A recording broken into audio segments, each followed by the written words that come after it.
And welcome back. This is News Talk. Our guest this morning is Pam Fugelso, the organizer of a big fundraiser coming up for the Dolgeville flood victims. Thanks for coming in. Thank you for having us. And before we get to the fundraiser and the cleanup from yesterday, I wanted to run some video from last week over there in Dolgeville of the actual flooding, if we can put that up. That is just unbelievable. It is. It was, you couldn't even fathom it all. Yeah. And it was just amazing. I was just, you know, I think everybody was just speechless. Yeah. Just, where were you when that was going on? I live on the edge of town, so I'm uphill. Oh. So, but my brother lives on the other side. I live on the Herkimer side. He lives on the Fulton County side of Canada Creek, and they were actually evacuated because both ends of their road were flooding.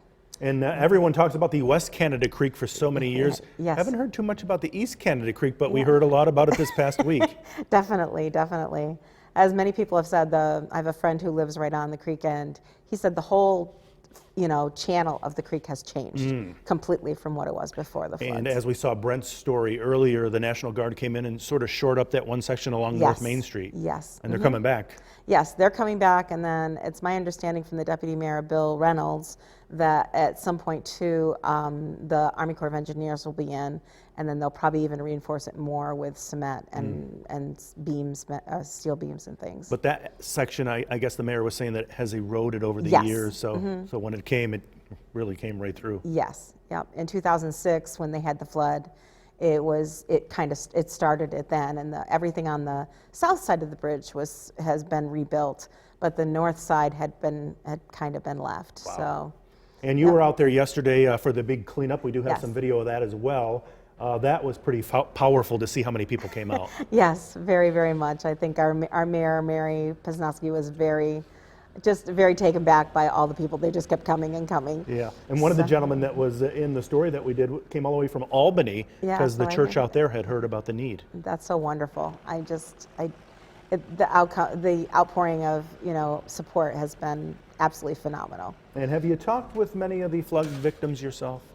A couple of them. The lady who lives actually in that picture just on the left past Bricks, I worked with her at the Big M in Dolgeville, and so she was pretty shaken up. Her and her daughter and her granddaughter were living there, but they found a new apartment. It's in the process of being furnished and freshly painted and everything. So they should be moving in relatively soon. That's good. And so that's good to know. And so many lives have been changed over the past week. You're holding a benefit in a couple of weeks. Yes. Yep. On Saturday the 23rd. It'll be at the Rod and Gun Club at 697 Peckville Road, and we're having a spaghetti dinner, which it's amazing in the space. We met on Wednesday night, and by yesterday we already had everything donated for the dinner. So, and one thing that's really important that I want people to know is every penny that we raise goes directly to the victims. Wow. Everything's being distributed through the Dolgeville Forward group, and so there's no administrative costs, there's no nothing, and they know this community better than anybody.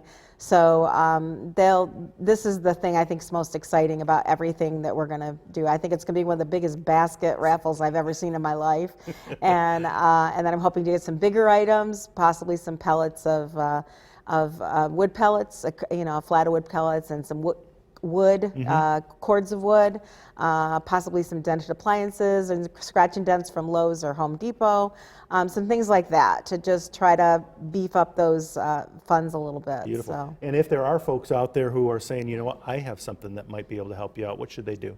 I would say the best thing probably be to call the village office.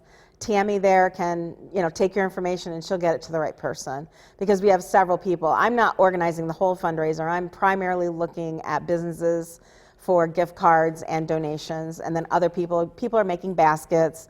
And like I said, we're having the dinner, and the Rod and Gun Club has donated their facilities for the day. So I think that, but anything anybody can do or come on out. You could probably do some pretty good Christmas shopping. Beautiful. Thank you so much for coming in. The 23rd over at the Rod and Gun Club in Dolgeville. What time? 3 to 7. Just show up, right? Yep. Beautiful. Thank you so much for coming in. Thank you. It's been great. That's for sure.